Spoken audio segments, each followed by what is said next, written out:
Hello guys, আমি সবুজ।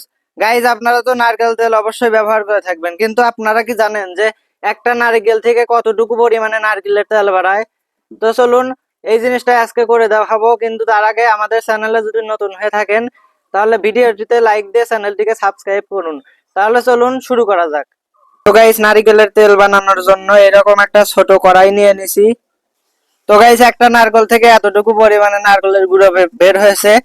এখন আমি এই কড়াইয়ের মধ্যে নারকেলের গুঁড়াটা দিয়ে দিচ্ছি।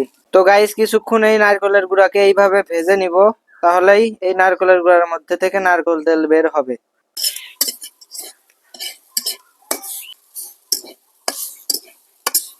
তো গাইস, নারকেলের গুঁড়ো ভাজার পরে নারকেলের গুঁড়োর মধ্যে থেকে এইটুকু পরিমাণে তেল বের হয়েছে, দেখেন, একদম অল্প পরিমাণে।